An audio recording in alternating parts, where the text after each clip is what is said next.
compañeras, agradecerle a la Universidad de Cundinamarca por este importante espacio de cátedra libre, de ejercicio de la esencia misma de lo que es la universidad, que es la discusión, que es la apertura de debates pertinentes para la nación, para la región, ¿sí? Es intentar ligar el ejercicio académico y científico de la universidad con la realidad a la que vive nuestro pueblo, que viven las comunidades, que vive la sociedad colombiana, ¿sí? Ante todo, validar este importante escenario de discusión política, este importante espacio de intercambio académico también, y agradecer a los compañeros, a Sumapar Resiste, a los otros compañeros organizadores que convocan ese espacio por haber tenido en cuenta mi participación en esta apertura de este diplomado, que intenta, digo yo con el mayor respeto, es bastante ambicioso en términos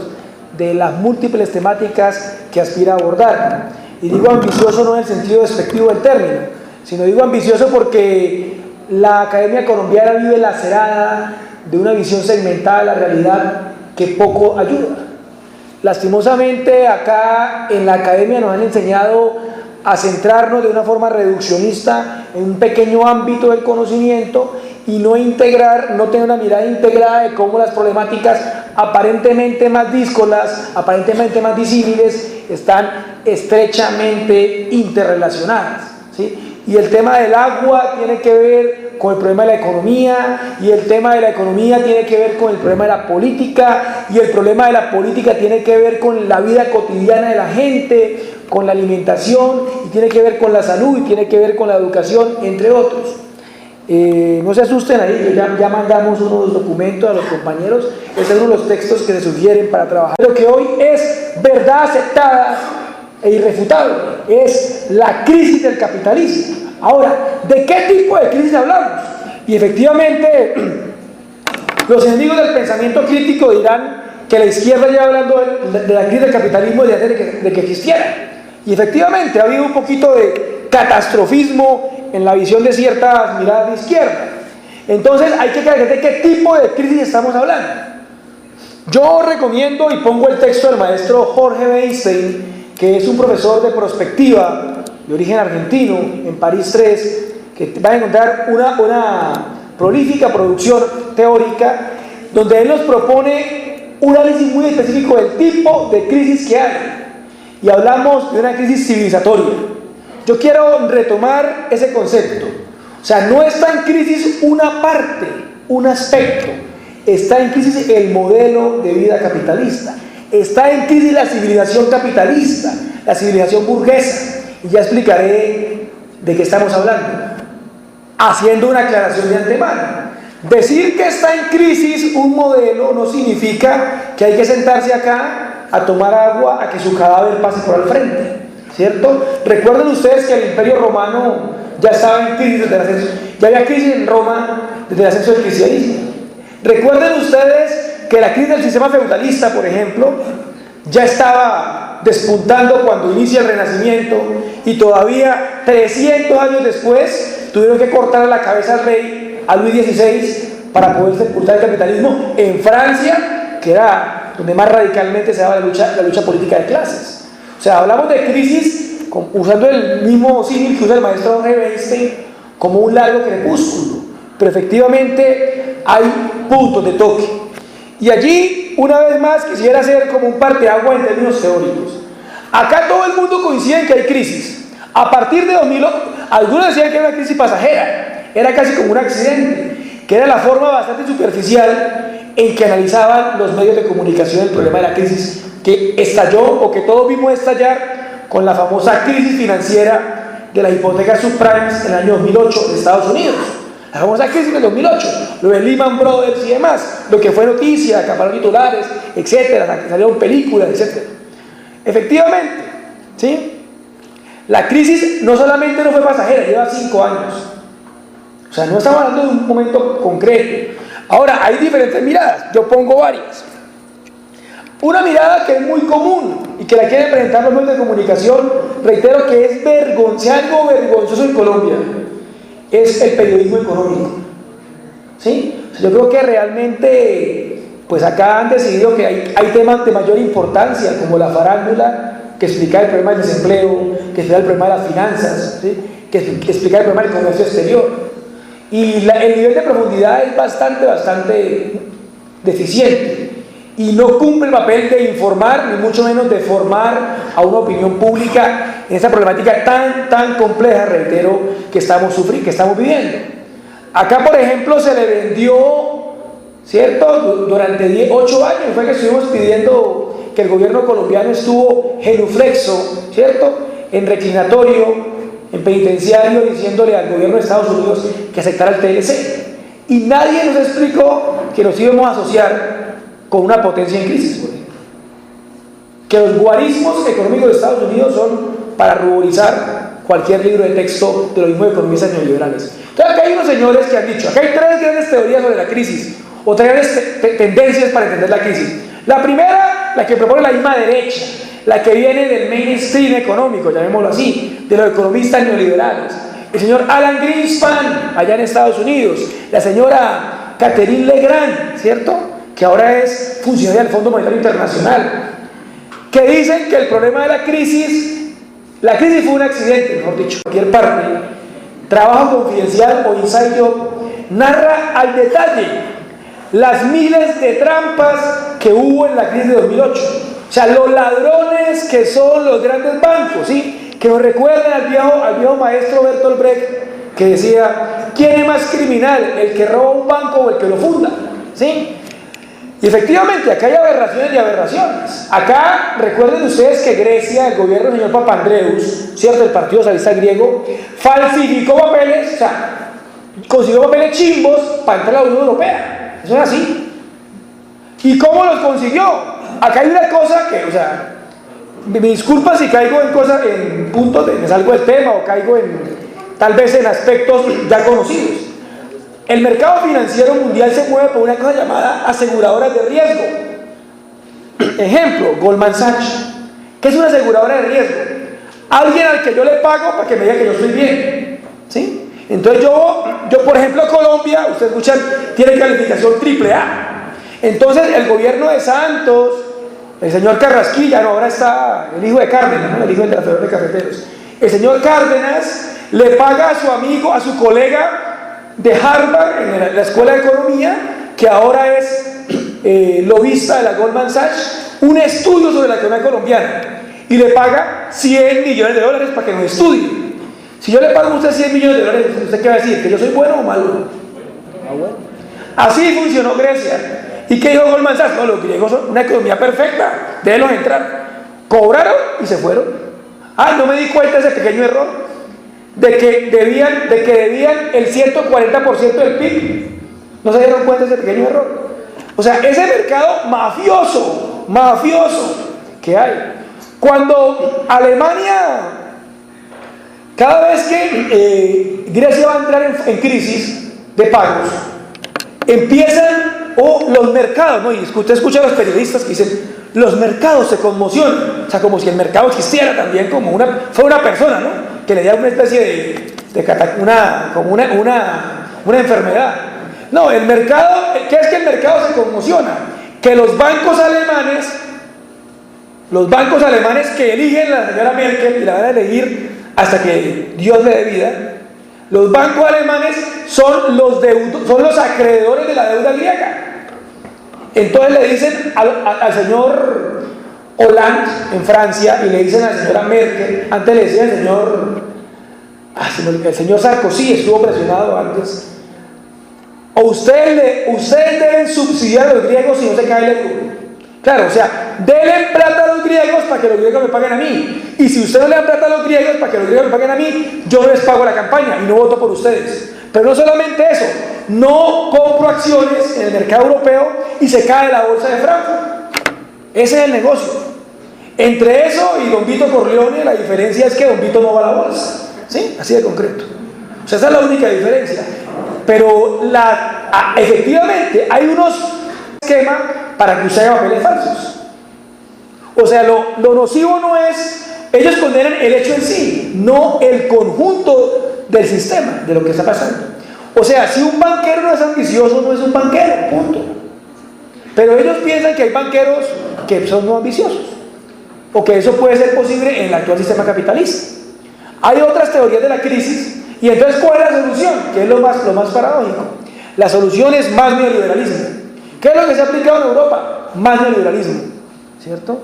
De un inicio de la crisis, donde intentó subsidiar algunas cosas.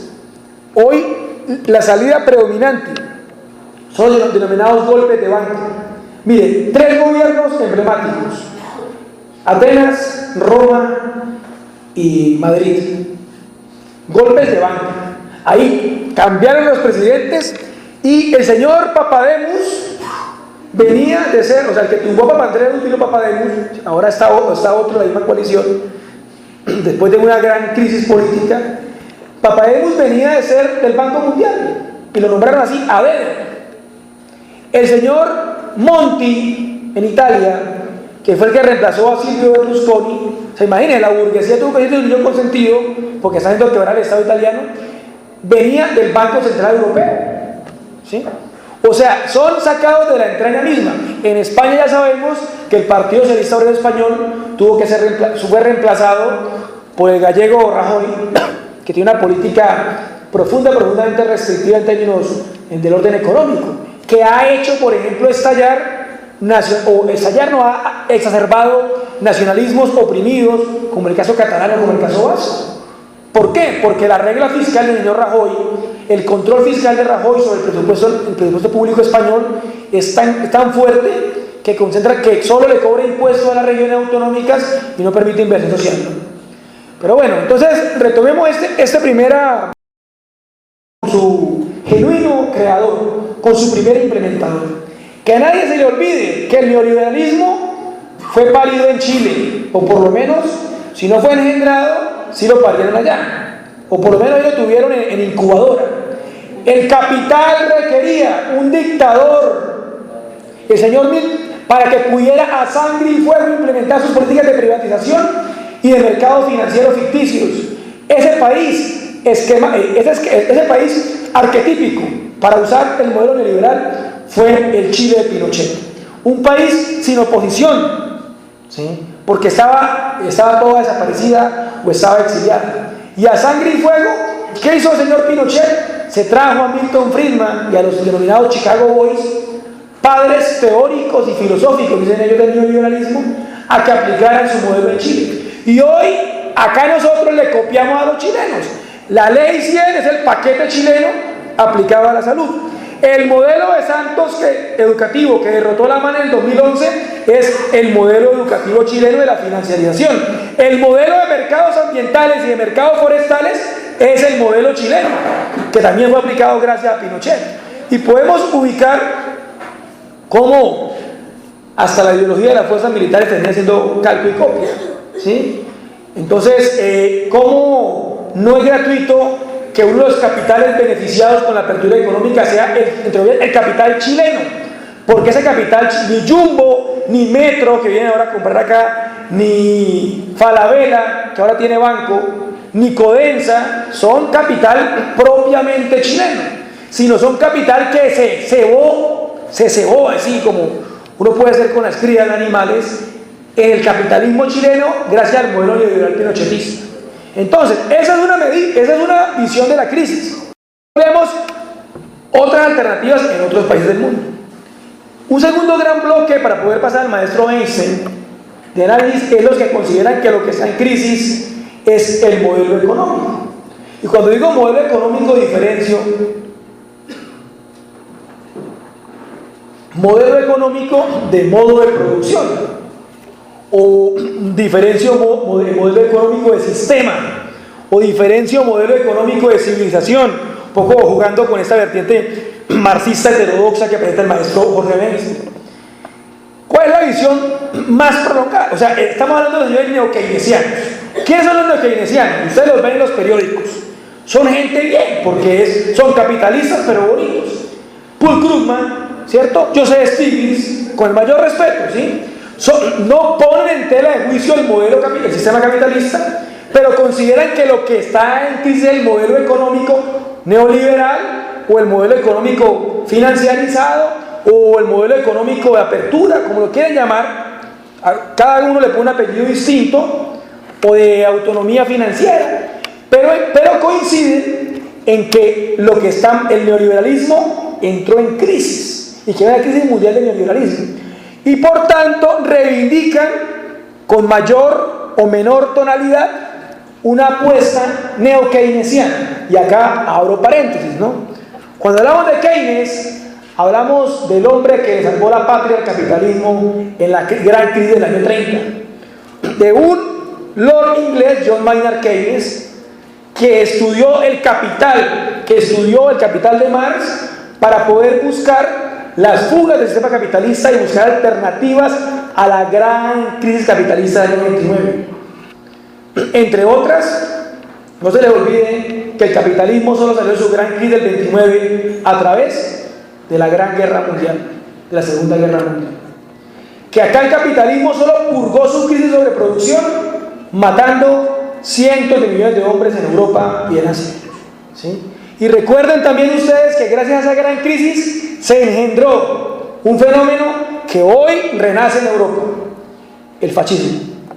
Y no solamente en Europa, hay otros sitios más macondianos donde también hay fascistas, pero dejémoslo que en Europa la crisis ha ayudado a que germinen nuevamente estos fenómenos. O sea, Hitler, Mussolini, bueno, lo de Franco es una aberración aún peor, pero lo de Hitler, Mussolini, los fenómenos fascistas de Hungría y otros países de Europa no tienen una gran explicación en la dura crisis económica que generó el capital, ¿sí?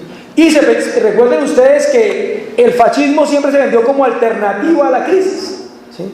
Recuerden que el Volkswagen era el carro del pueblo, ¿sí? Que era el que Hitler iba a entregar a los obreros, entre comillas, y que sobre todo era una alternativa dentro del capitalismo, el fascismo, recuerden ustedes, poniéndolo como antípoda a la propuesta socialista que ya también desarrollaba experiencias interesantes en Europa, especialmente en la Unión Soviética.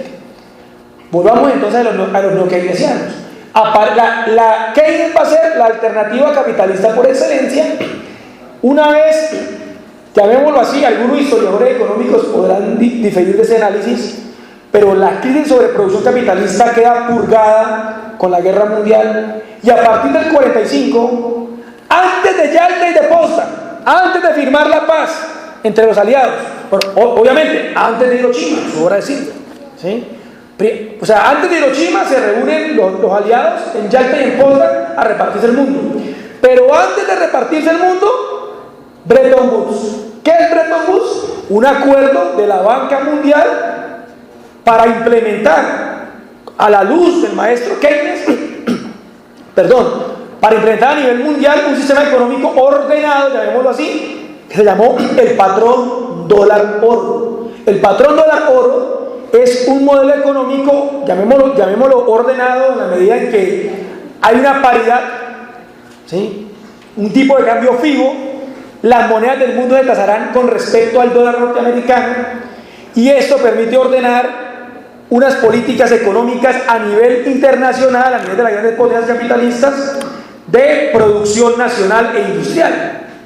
Producción nacional e industrial que va a estar subsidiada nacionalmente por los estados nacionales benefactores, y sobre todo producción industrial que va a estar subsidiada de forma indirecta a través de los denominados ingresos no pecuniarios del trabajador. Es decir, aparece la salud pública, la educación pública, las cesantías, las pensiones, todo lo que acá no conocimos, sobre todo lo que esta nueva generación no va a conocer en este sistema, aparecen en Europa, ¿cierto? Los estados benefactores, piensen ustedes en los países nórdicos, y eso lo hace Keynes matemáticamente, en la apuesta de que aumente la demanda agregada. Es decir, hay que darle trabajo a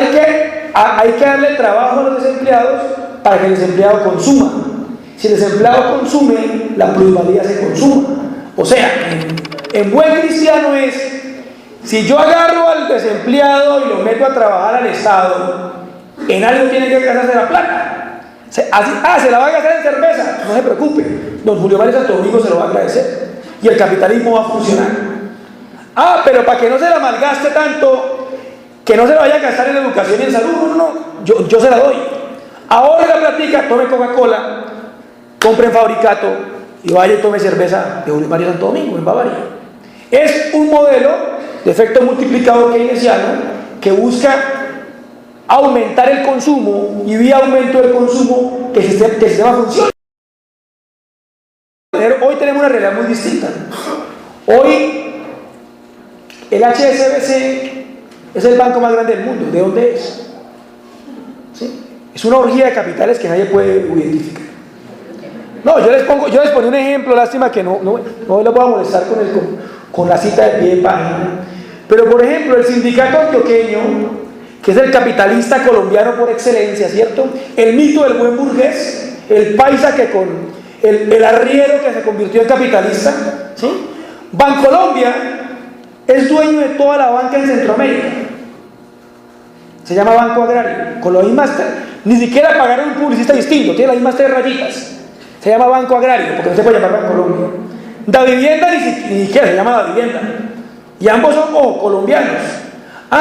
Tienen 140 inversores extranjeros y asimismo tienen inversiones en muchas empresas multinacionales. ¿Sí? ¿Qué tipo de capitalismo es ese? Es mucho menos diferenciable. En la época del keynesianismo, ya empezamos a mirar esto acá. Ahí sí, déjenmelo ahí. En la época del keynesianismo estaba claro que Keynes lo que buscaba era promover el capitalismo industrial. Y de alguna manera el sistema bancario, los bancos, el sistema de crédito estaba basado o estaba al servicio del capital industrial. O sea, a usted le prestaban a usted le prestaban plata para que consumiera cosas. ¿Sí?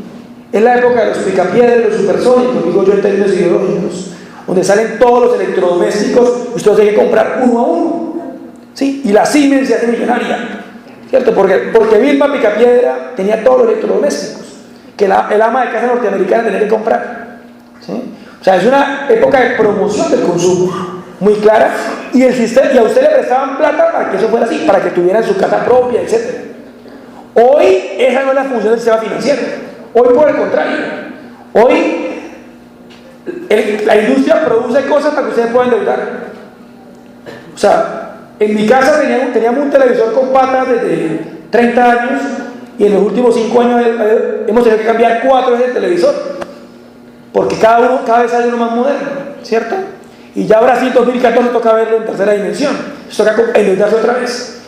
Objetivamente el televisor viejito sigue funcionando, ¿sí? Pero ya hay que actualizarse. El celular, ¿cierto? El mejor celular del mundo era la panela, porque nunca se descargaba, nunca se le iba la señal. Sin embargo, en lo que llaman a los técnicos la obsolescencia programada, ¿cierto? Y la obsolescencia percibida, toca cambiar el celular. Usted vuelve al tema de la irracionalidad capitalista. ¿Cuántos habitantes tiene el mundo y cuántos celulares hay en el mundo? Entonces uno diría, no, pues dejen de producir y ya. Y no es necesario ya que el niño del Congo se meta, ¿sí? Que el niño del Congo se meta a los subterráneos, a los sótanos, a sacar coltan para seguir produciendo celulares. Paremos. No, hay que sacar una nueva generación para que usted se endeude en módicas cuotas mensuales y lo compre. Si no, no funciona ese sistema capitalista. Es la irracionalidad. Y aquí yo cito, y consíganlo en YouTube, el discurso del presidente Pepe Mujica, un exguerrillero, Tupamaro, presidente del Uruguay, que se atrevió a plantear esos debates en la ONU. Un hombre que no quiere vivir en el palacio presidencial, porque no le es ameno, vive en su chácara, en su finca, porque es orgullosamente un campesino. Y dice, bueno, discutamos el sistema de valor del capitalismo. Entonces, la segunda mirada es esa, es lo que está mal no es el capitalismo, es el neoliberalismo, es lo que dice Stiglitz, es lo que dice Krugman, es lo que dicen mucho, incluso acá en Colombia. Y nos quieren vender la idea de que podemos volver al buen capitalismo, ¿cierto? Que no sé cuál era. Si era el de principios del siglo XIX en Estados Unidos, donde todo el mundo matando de pura pepita de oro, si era el capitalismo manchesteriano, el que narra Marx en El Capital, donde los obreros trabajaban 18 horas, o si el buen capitalismo era ese keynesiano de los 30 años gloriosos, donde los obreros norteamericanos y los obreros europeos vivían bien para que los obreros del resto del mundo murieran de hambre. ¿Cuál sería el buen capitalismo? Y si eso no es claro a nivel mundial, imagínense en Colombia. ¿A qué volvemos? ¿Antes de Gaviria? Yo prefiero apagar, ¿cierto? O sea, si es, yo no defiendo volver antes de Gaviria, ¿sí? Yo sí creo que hay que apoyar, sí creo que Colombia debe tener soberanía alimentaria, pero no tenemos por qué volver, o no es lo más correcto, o no es mi aspiración volver al sistema económico que había antes de la apertura, donde también había inequidad, donde también había explotación, donde también había... Sí, claro, eran colombianos, es la diferencia, ¿sí? Pero yo no quiero volver atrás allá. Segundo, volver a esa idea de que hay un capitalista productivo bueno y un capitalista improductivo malo, que son los bancos. La pregunta, volvemos al sindicato antioqueño. El sindicato antioqueño era por antonomasia nuestro capitalista, ¿cierto? El hombre laborioso, el mito del buen burgués, el mito del paisa trabajador. El sindicato antioqueño tiene tres consorcios. El consorcio Sura, del sector financiero, que incluye Suramericana con Tigre y todo, que incluye Bancolombia, ¿sí? Segundo gran consorcio, el consorcio Argos, sobra decir a qué se dedican, ¿cierto? Pero no es solamente, no es vender cemento. Argos, recuerden ustedes, está vinculado a la extracción de materiales para la construcción, o sea, está vinculado a la minería en última instancia. Y también Argos estará vinculado al mercado de la vivienda, ¿sí? ¿Y quién le presta a la vivienda que produce Argos? Bancolombia. Pero no solamente eso, tienen un negocio, tienen una tiendita. La tiendita se llama Éxito, ¿cierto? Que se comió a pomo, acabó con el ley. Sí, yo quería Luis Eduardo Yepes, pero bueno, eso no es mucha la diferencia. Se comió el ley, se comió Comuna, se comió Cafán, etcétera, ¿cierto? Se lo devoró y ahora se lo vendieron a Casino, que es francés. Claro, le vendieron el 50%. ¿Qué no vendieron el sindicato antioqueño? ¿Qué no vendió? Tarjeta de Éxito, que es más importante que Éxito. ¿Y quién es el dueño de tarjeta de Éxito? Bancolombia. ¿Cuántos, ojo, para que ustedes miren, cuántos tarjetavientes tiene Éxito? 1.400.000, más que los otros bancos.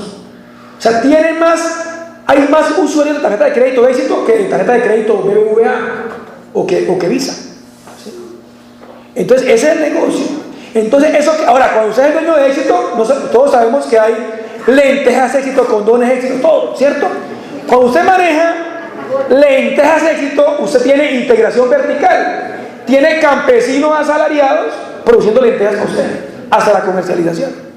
Entonces, ¿de qué tipo de capitalismo estamos hablando? ¿Quién es ¿Dónde está el productivo y dónde está el improductivo? Ahora, todos ellos tienen una cosa que se llama fondos de inversiones, que ahorita hablaremos de eso. O sea, no me pregunten por qué el Éxito o el Bancolombia pueden ser dueños, por ejemplo, de pensiones en Eslovaquia. Ay, pero ¿para qué les importa la pensión? ¿Dónde queda Eslovaquia? No va al mundial. Sí, pero el problema es, más allá de ese, es que ellos tienen inversiones en pensiones en Eslovaquia. Porque todos tienen todas esas empresas crean fondos de inversiones, que es para comprar acciones en la bolsa de otros países. Pero más arrecho todavía, ya en mi tierra, más duro todavía. Tienen inversiones, tienen una cosa que llama bonos de deuda. Un bono de deuda. O sea, ¿quién le cabe en la cabeza eso? ¿Cómo un bono de deuda? La Chocolatina ayer, que hace parte del grupo, de otro de los grupos del sindicato antioqueño, el grupo Nutresa, es el tercer grupo. Chocolatina ayer dice: este papel vale $1.000 millones que se va a pagar en 100 años, y lo saca. Y hay gente que se lo compra. Yo no soy mamando gallos, esto es en serio. Chocolatina ayer dice: saca un bono de deuda privada equivalente a $100 millones revivibles en 50 años. Eso se llama un título valor especial. Y hay gente que lo compra y con eso puede comprar, por ejemplo, como ya pasó, electrificadoras, ¿cierto? O más acciones, o más empresas. ¿Dónde está el capitalismo productivo? muy complejo de analizar. Entonces, en mi opinión, muy interesante los análisis económicos de Stiglitz, de Krugman y demás, pero creen todavía que puede haber un capitalismo productivo y un capitalismo improductivo en el sector financiero, y también creen que puede haber un capitalismo nacional cuando ya el mundo es transnacional. Y hay una tercera visión que la empezamos a ver acá, que es una visión desde el pensamiento crítico, incluyendo el marxismo, que plantean que la crisis es estructural, civilizatoria, ojo, no final, pero sí fundamental.